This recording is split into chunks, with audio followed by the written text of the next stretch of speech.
हरे कृष्णा। हमारा देश भारत संपूर्ण विश्व में सबसे युवा आबादी वाला देश है। इसकी लगभग 60% जनसंख्या 35 वर्ष से कम उम्र की है, यानी भारत इस समय जवानी से लबालब भरा हुआ है, जो किसी भी देश की प्रगति के लिए आवश्यक है, सबसे महत्वपूर्ण है। और इसी युवा शक्ति के बलबूते हम दुनिया की महाशक्ति बनना चाहते हैं। लेकिन चिंता और अफसोस का विषय यह है कि उसी युवा पीढ़ी में आज नशे की सेंध लग रही है, जो दिन पे दिन युवा पीढ़ी में अपने पैर पसा रही है।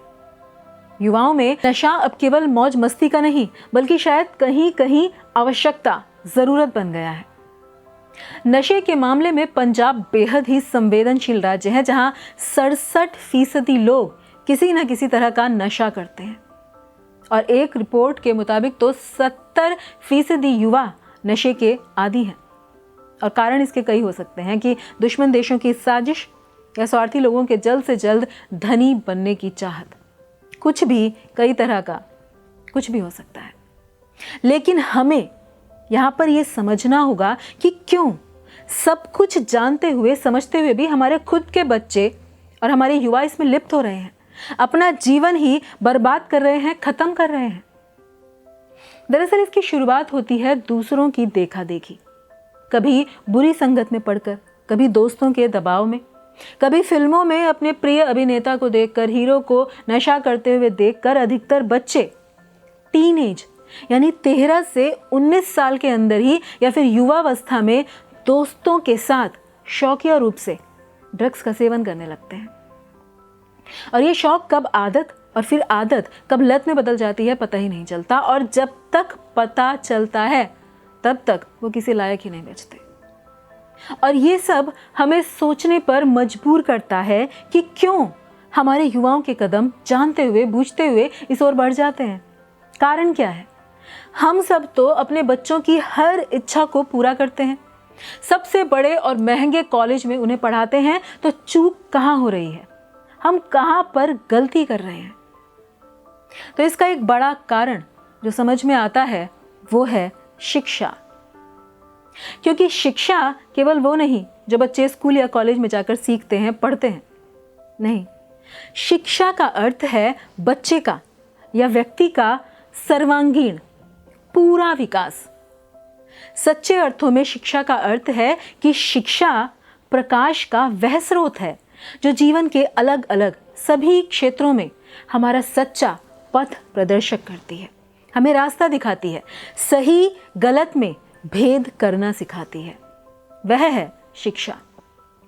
हम देखते हैं कि हम अपने बच्चों को सर्वोच्च कोटि की उत्कृष्ट भौतिक शिक्षा दे रहे हैं, सबसे बड़े इंस्टीट्यूट में उन्हें पढ़ने के लिए भेजते हैं, परंतु हमें यह भी मंथन करना होगा कि क्या वहां पर उन्हें वो शिक्षा मिल रही है जिससे अपने मन और इंद्रियों पर नियंत्रण किया जा सके, उन्हें वश में किया जा सके, जिससे अपने चरित्र को, अपने व्यवहार को, अपने आचरण को श्रेष्ठ बनाया जा सके।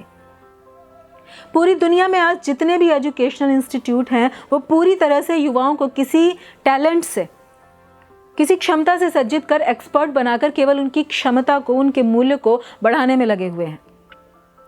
तो यहाँ पर कोई प्रश्न पूछ सकता है कि अच्छा, यदि ये संस्थान उत्तम नहीं, संपूर्ण शिक्षा प्रदान नहीं करते, तो फिर क्या है उत्तम शिक्षा, श्रेष्ठ शिक्षा, और कहाँ मिलेगी ये?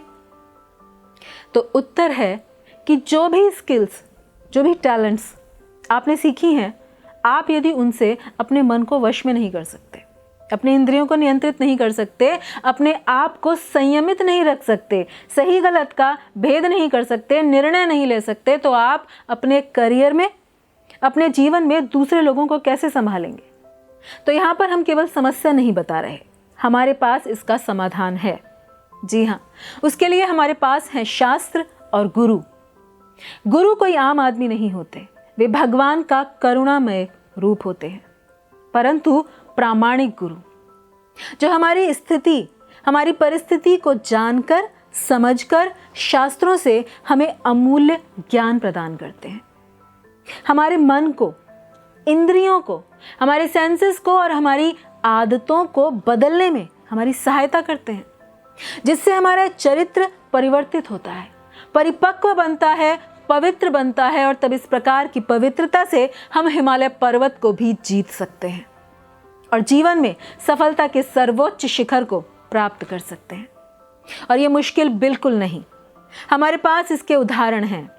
जी हाँ, भक्ति वेदांत स्वामी श्रील प्रभुपाद, जिन्होंने इस्कॉन की स्थापना की थी, उस समय विश्व हिप्पी आंदोलन की चपेट में था और 1960 के दशक का युवा भी कुछ इसी तरह की परिस्थितियों से गुजर रहा था, जूझ रहा था। वे कई नशीले द्रव्यों का सेवन करते थे, वे हर चीज का खंडन करते थे, हमेशा हताश रहते थे, निराश रहते थे। इसलिए ड्रग्स लेकर वे सोचते थे कि इससे हम हमेशा के लिए हाय रहेंगे। तब श्रील प्रभुपाद ने उन्हें मनुष्य जीवन का लक्ष्य समझाया और ये बताया कि हाई रहने का अर्थ है वह अवस्था जहां से आपको कभी भी कोई भी ना तो हटा सके ना हिला सके, ना कोई चीज, ना कोई स्थिति, ना कोई व्यक्ति या वातावरण। और उसका सरल सा उपाय दिया हरे कृष्ण महामंत्र का जप, जिसके द्वारा उन्हें सदैव उच्चतम अवस्था में रहने का मूल मंत्र प्रदान किया। ये बहुत प्रभावित करने वाला था और इससे हजारों की संख्या में नशा करने वाले युवा एक सात्विक जीवन जीने के लिए प्रेरित हुए और आज वे सभी एक आदर्श जीवन जी रहे हैं। श्रील प्रभुपाद के अथक प्रयासों का नशे से पीड़ित कई देशों के माननीय लोगों ने सम्मान किया और इस बात को स्वीकारा कि इतिहास में इसी आंदोलन को विश्व को अधोगति से बचाने के लिए याद किया जाएगा। तथा श्रील प्रभुपाद कहा करते थे कि मनुष्य अपने भाग्य का रचयिता है, इसलिए उठो और अपने भाग्य निर्माता बनो। जो हो चुका सो हो चुका, परंतु अब अपने जीवन के नए अध्याय का आरंभ करो। तथा ऐसे ही तेजस्वी व श्रेष्ठ सिद्धांतों के साथ आज भी इस्कॉन आंदोलन और भी प्रखर रूप से समाज को सही राह दिखाने के लिए समग्रता से, पूर्णता से तत्पर है। तो यदि आपको भी इस विषय में कोई समस्या हो तो समाधान के लिए, सही शिक्षा के लिए, जीवन में मार्गदर्शन के लिए आज ही संपर्क करें अपने निकटवर्ती इस्कॉन मंदिर से। धन्यवाद। हरे कृष्णा। ऐसे ही और भक्तिमय कार्यक्रमों के लिए देखिए हरे कृष्णा टेलीविजन। इसे प्राप्त करने के लिए आप अपने केबल अथवा DTH ऑपरेटर से संपर्क करें तथा और अधिक जानकारी के लिए आज ही डायल करें 8767 845 845।